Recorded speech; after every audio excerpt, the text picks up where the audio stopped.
Hi everyone, this is Sakura, and welcome back to another reaction video. Today we're going to be watching a video called Chain Restaurants with the Highest and Lowest Quality Steak, and it's by Mashed. It came out today.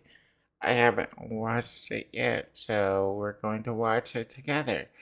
But before we get into it, if you like my content and reactions, hit the like button and subscribe because every little bit helps me make more of these videos.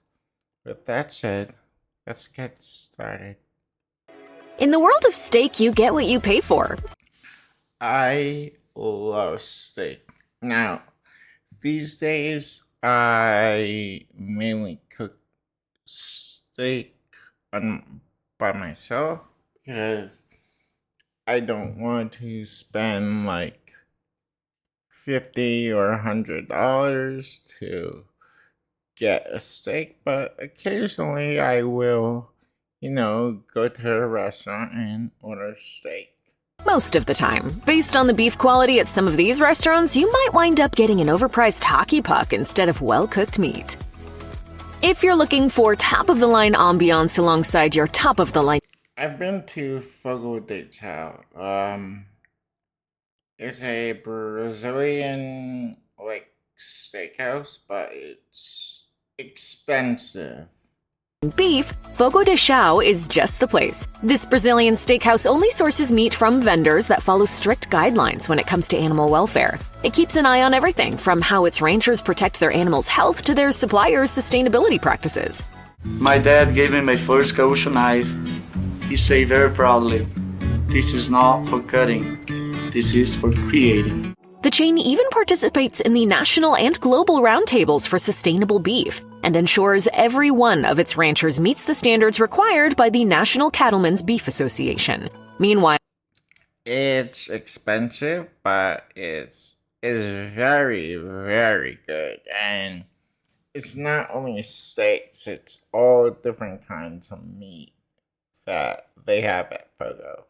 Wagyu fans need not worry. Anyone craving this delicacy at Fogo de Chao can rest assured their meal will be sourced from family-run Australian farms. The overwhelming majority of customers agree that the chain's commitment to high-quality steaks and ingredients is reflected in the food. As one Redditor summed it up, "Go easy on the salad bar and the chicken, eat until you pass out, get carried out by EMS, repeat every 3 to 6 months until..." I don't think that's a good idea. You die.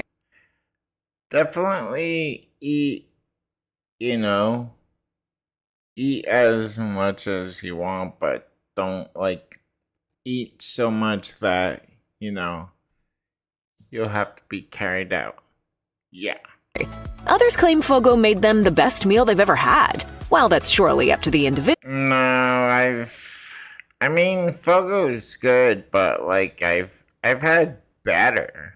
It's not this super number one steakhouse in the world or anything like that. It's good, but it's not that good.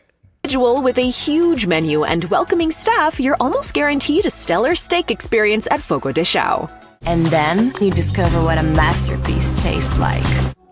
All right, we know that next to no one is going to Olive. I've never had a steak at Olive Garden. I don't know anyone that's had a steak at Olive Garden. And personally, I think that if Olive Garden has steaks, they should probably 86 it. I don't think people go there for, steaks. I think it's more for the pasta and the endless breadsticks. Garden specifically for the steak, but that doesn't change the fact that beef is a huge problem for this beloved breadstick peddler. In 2021, Chain Reaction gave Olive Garden the lowest grade possible for failing to publicly address the amount of antibiotics.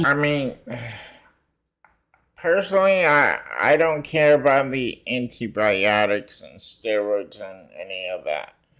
Just look at that steak, though. It looks dead. It looks like a hockey puck. Used in its meat. By 2024, shareholders still weren't happy with the chain's handling of the situation, which doesn't bode well for garden-bound carnivores. That looks okay. You know, that doesn't look terrible. From a consumer standpoint, the general consensus is that the beefier dishes coming out of Olive Garden's kitchen aren't great regardless of what's going on inside. One server on TikTok even confirmed that the steak wasn't even freshly cut. Instead, at least at certain locations, it gets pre-portioned and frozen.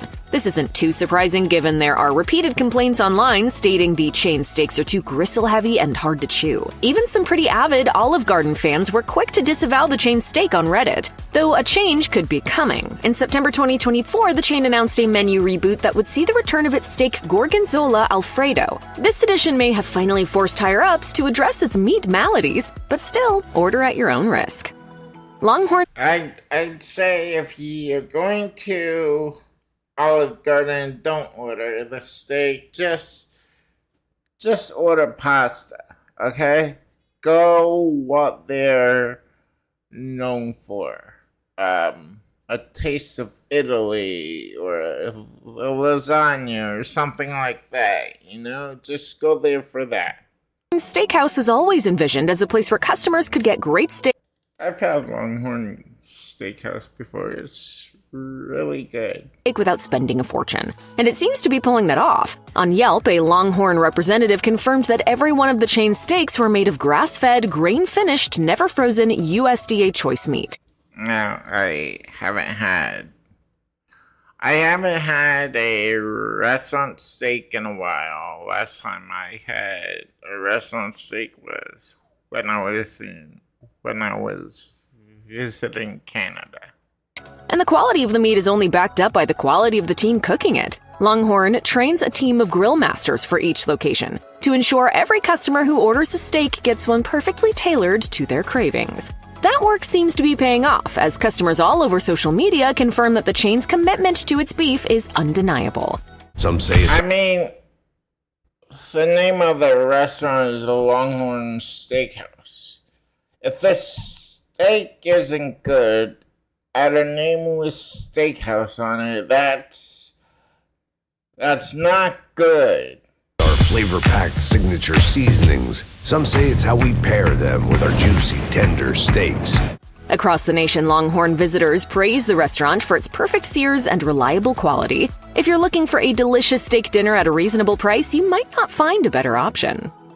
In general, it's probably best not to think too closely about any of the ingredients you're being served at Taco Bell, and that definitely applies. Yeah, if you want steak, you probably don't want to go to Taco Bell. That's probably worse than going to Olive Garden for steak. Applies to the steak. The chain doesn't offer too many steak-focused items on its menu, and that alone could be a bad sign. An alleged Taco Bell manager even revealed on Reddit that the steak is so rarely used, it often winds up sitting around under the kitchen's warmers longer than most other meats. There also isn't much information on where Taco Bell gets its steak in the first place, so we'd be willing to bet it sure as heck isn't coming from Snake River Farms. Still, this literal mystery meat isn't always cast aside by customers. In fact, it even gets positive reviews from people who know it probably shouldn't. As one fan observed on Reddit, it has the texture of something like brisket or even pot roast rather than traditional steak. It's just really flavorful and tasty. It definitely isn't high quality, but it for sure is delicious. But while some think the steak is pretty solid, others have complaints. One person even likened the experience of eating Taco Bell steak to chewing on a rug. We might stick Chewing on a rug. Yeah, that's not good. to Chipotle for now. Its name may not roll off the tongue quite like Longhorn Steakhouse, but Ruth's Chris is a safe bet for anyone. I've seen this restaurant at a lot of places. A lot of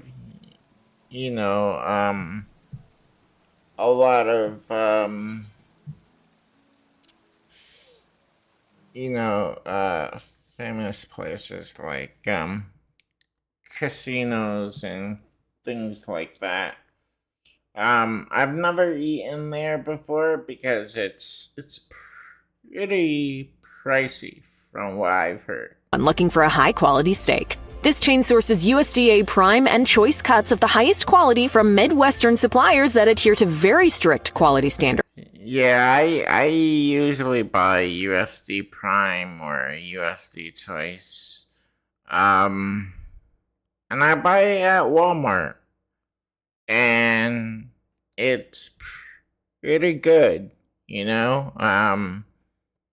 I don't have to pay a lot of money for it, and it tastes good.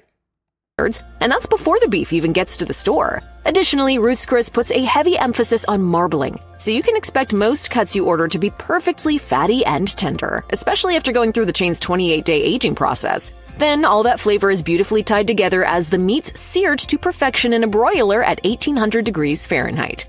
Though it's on the pricier end of the spots on this list, customers... Yeah, like I said, Ruth Chris is pretty pricey because it's usually in high-end places, casinos, high-end malls, things like that. seem to think Ruth's Chris is worth it. As one diner wrote on TripAdvisor, "Best steak I have ever had, and I'm married to a butcher. My husband and I shared the cowboy ribeye, and I can't even describe how insanely delicious it was." We're not surprised, considering all the Ruth's Chris steaks come out sounding like this. It's understandable why Outback Steakhouse... I'll disagree. I think Outback Steakhouse has decent steaks. Competitors like Olive Garden are on the wrong end of this roundup, but seeing as Outback has the word steakhouse in its name, this entry is a pretty big disappointment. In 2020, It's really not that bad. I haven't been there for a while, for a long while, so maybe the quality went down, but when I did go there, it was pretty good. before it was widely reported that Outback Steakhouse was in a bad way. The chain was closing locations left and right, and among other things, we think the steak quality at least had a hand in that downward trend. Outback is pretty quiet when it comes to the intimate details of how it preps its steaks, and that in itself could be a red flag. The chain does claim to primarily source USDA choice beef, and while that isn't necessarily a bad thing, we wouldn't exactly call it a major selling point either, and still we're left with a lot of questions about exactly what happens to the steak before it's served. Outback's website claims its beef is aged and seasoned, though an alleged former employee on Reddit revealed that seasoning is a pre-made blend, which certainly takes away from the love and care we want. I mean, there's nothing wrong with a pre-made blend. Like, let's stop being so snobby about food. Yeah, it's food. Going into our fillets and T-bones, Outback location. And I'm not defending Outback or any other restaurant here. I'm just saying we've had this weird attitude about food for a while now. Food's food. If people enjoy it, fine. If they don't, fine. But let's not have this really weird, snobby attitude. Tend to get pretty mixed reviews on travel sites, and it's not just the steak quality people complain about. One customer summarized their mediocre Outback experience on TripAdvisor, writing, "Marginal service and a sirloin steak so tough I couldn't finish it." With reviews like that, it's no wonder Outback... I mean, some cuts are going to be tougher than others. For example, New York strips are leaner cuts, so it's going to be tougher than, a ribeye. So is a sirloin, is heading for the Down Under. Back in 2012, the Capitol Grill took to Facebook to clarify that its Wagyu beef was sourced from... I think the Capitol Grill. I think I've heard of it, but again, I think it's a expensive restaurant. I think I see a pattern here. Idaho's Snake River Farms. This is a big deal for a couple of reasons. In addition to priding itself on over 5 decades of dedication to raising absolutely premium cattle, Snake River Farms was also the first company to produce American-bred Wagyu beef. Over a decade later, Capital Grille is still dry aging. By the way, American Wagyu is not anything like Japanese Wagyu. Not even close. Steaks for weeks at a time at every single one of its locations, ensuring the meat is perfect when it's finally time for the... Just because something has the word Wagyu in it doesn't mean it's going to be some awesome piece of steak. It's just a buzzword nowadays. In-house butchers to cut it. Each one of our restaurants has a special temperature and humidity controlled environment that is specifically designed for aging beef. If that sounds expensive, well, it is. But if the store's customers have anything to say about it, the dining experience at Capital Grille is well worth the price. For example, TripAdvisor ranks the chain's Boston location. Yeah, I think I see a bias here. As the number 10 restaurant on a list of over 2,500 local eateries. Reviews repeatedly praise both the competent and friendly waitstaff as well as the consistent quality coming out of the kitchen. The phrase "to die for" has been thrown around more than once online, though we'd be just as happy to throw the steak on a credit card when it really comes down to it. Applebee's may be a household name, but its steak quality Okay, yeah.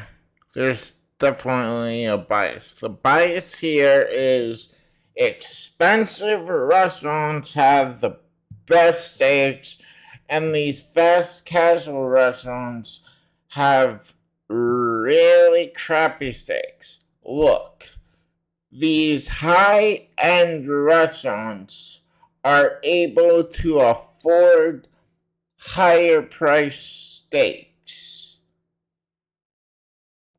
These fast casual restaurants usually aren't able to, afford these higher end steaks.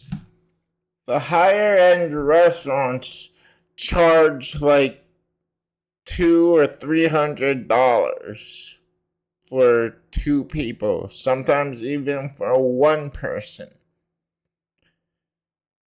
And these fast casual chains are for everyday people, Store isn't the star of its menu. According to... Again, we're acting snobby about food for absolutely no reason. An alleged employee on Reddit, much of Applebee's... If all someone can afford is Applebee's, that's all they can afford.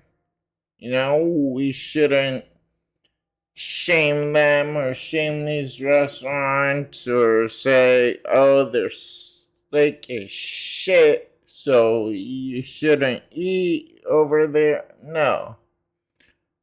Let's not do that. Yeah?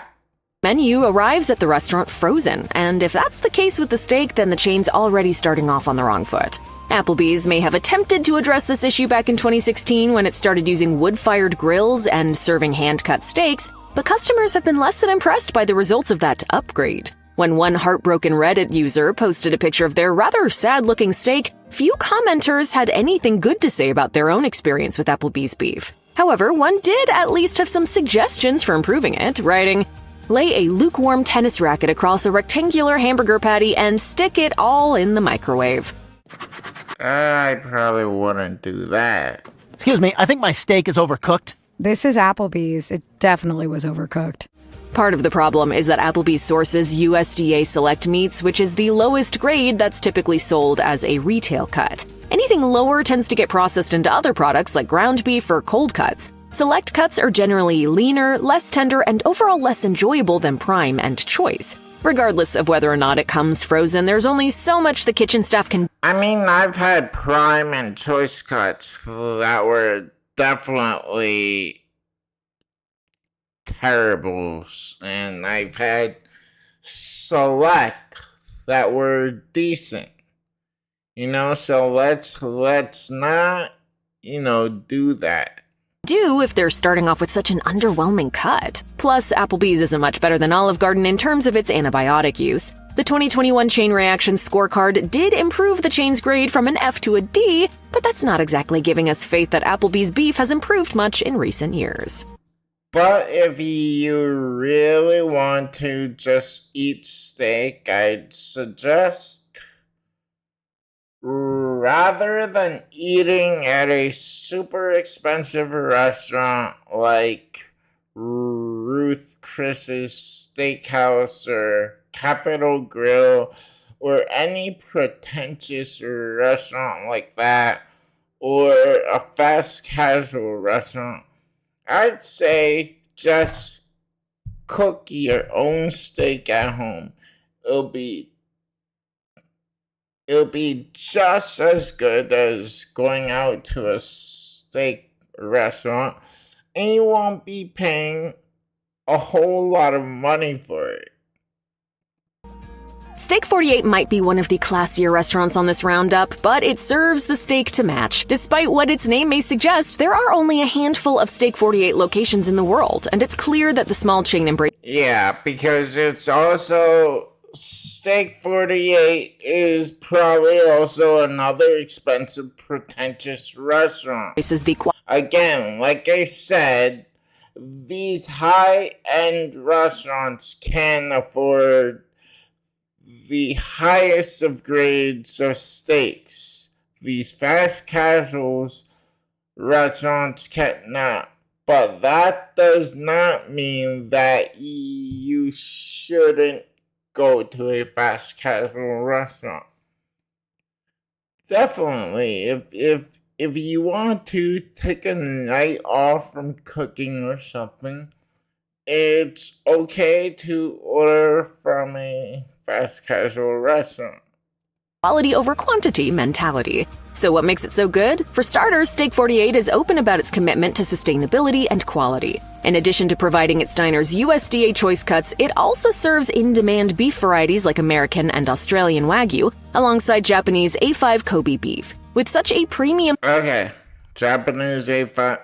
Yeah, see, this is a restaurant normal people cannot afford. These are going to be crazy prices. If a restaurant serves A5 Wagyu, everything else on that menu is going to be crazy.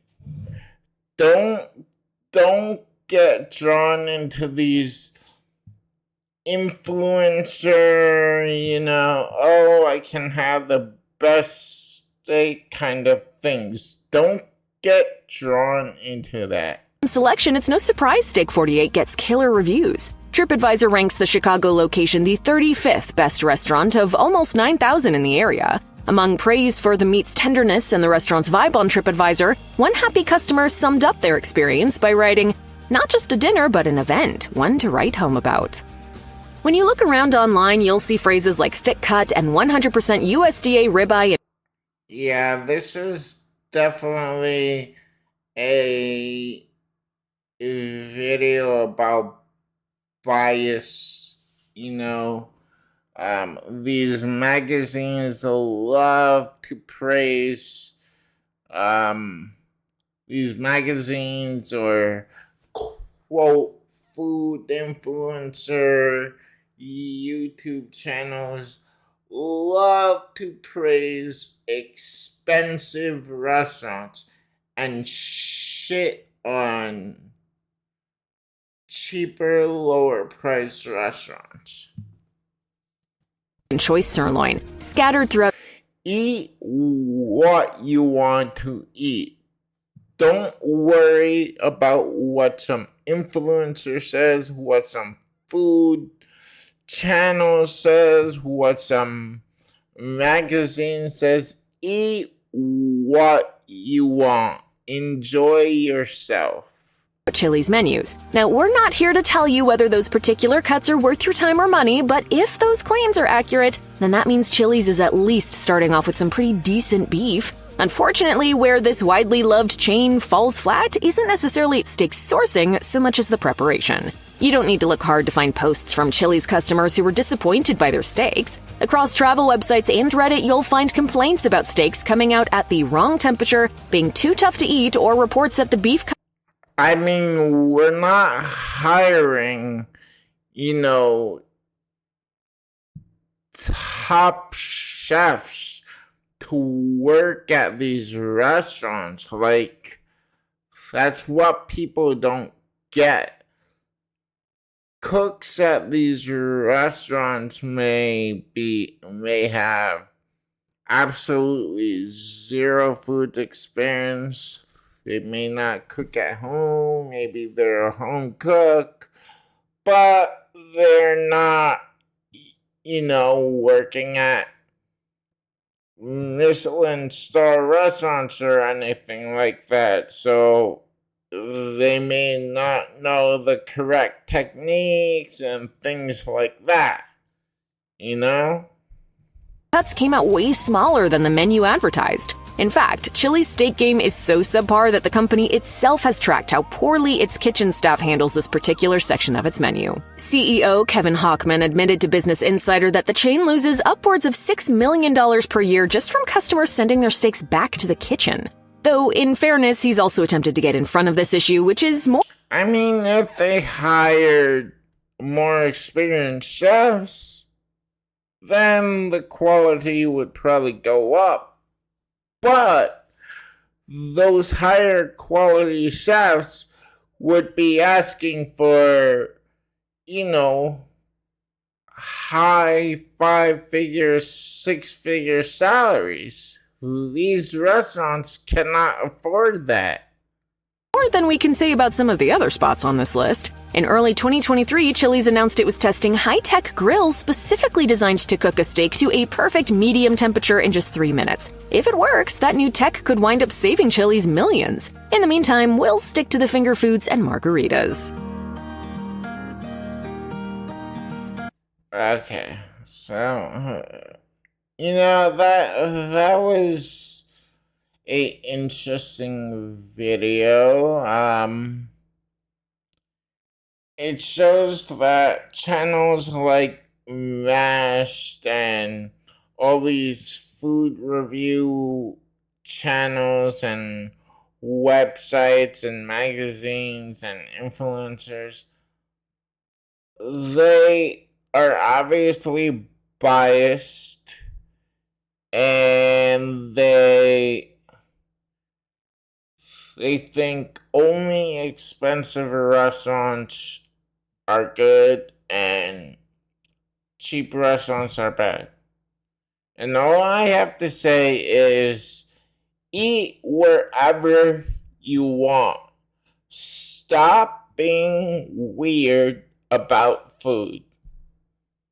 Anyways, if you enjoyed my reaction to this video and my other reactions, hit the like button and subscribe, because every little bit helps me make more of these videos. Until next time, bye.